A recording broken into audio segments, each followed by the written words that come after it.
Please welcome Tony and Kristen. And neither the angels in heaven above, nor the demons down under the sea, can ever dissever my soul from the soul of the beautiful Annabel Lee. This is a well-known line from a poem titled Annabel Lee by Edgar Allan Poe. How many of you have ever heard the poems The Telltale Heart or The Raven?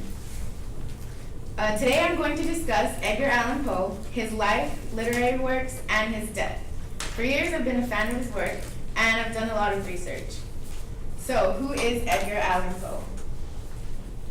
He was born in Boston, Massachusetts, January 19, 1809. Shortly after he was born, his father abandoned him and his two older siblings. And then another tragedy occurred. When he was 2 years old, his mother died, leaving him and his siblings orphans. And they were split up and sent to family friends. And he went to go live with some friends named the Allens. While he lived with them, he was treated very well because they could never have kids of their own, so they treated him like his son. And that's actually where he got the Allen in his name from.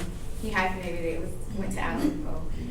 And also while he was there, he met a girl named Sarah Royster, and he fell in love with her, and they got engaged.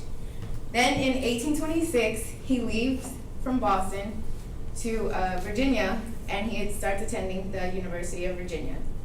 While there, Sarah's parents, who don't like that he wants to be a writer, they don't think he'll make any money, and that he won't be able to support the family, they convince her to break off the engagement. So he comes home on holiday, finds out that he's no longer engaged, and so he drops out of school and he starts drinking and gambling. After losing the love of his life, Poe decides to focus more on his writing. So he moves to the city, because he was living kind of in the suburbs of Boston, and so he moves to the city, and that's where his career got started. In 1829, he prints the first volume of poems called Tamerlane and Other Poems, but they weren't printed under his name. In the byline, he just wrote from a Bostonian, so no one really knew that he had written them. And then he started working as an editor and journalist, and he worked for lots of different papers in New York and in Philadelphia.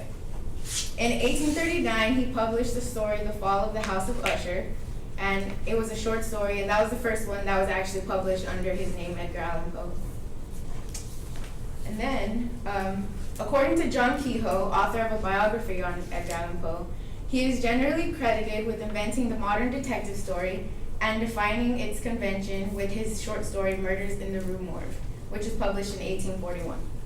In 1843, he also published another short poem that was called The Gold Bug.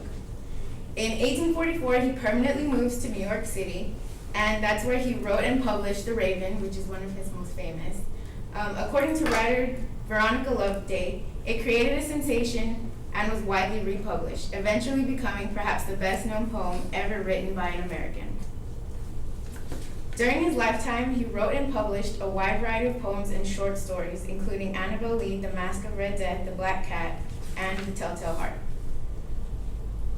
Edgar Allan Poe died in Baltimore on October 7th, 1849,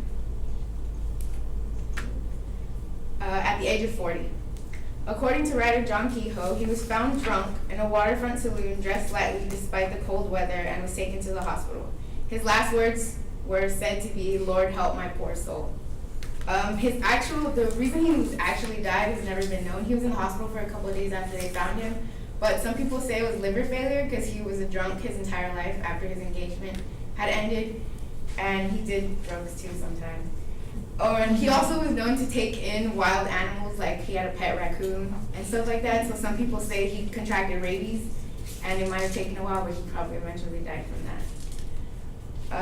He lived a short and tumultuous life, but ironically, the unfortunate circumstances of his life was what informed his more haunting and successful writings. I've just covered the life, literary works, and death of Edgar Allan Poe. Admittedly a failure in most areas of his personal life, he is considered to be the father of the detective story, stepfather of science fiction, and remains one of the most timeless and extraordinary of all American creative artists.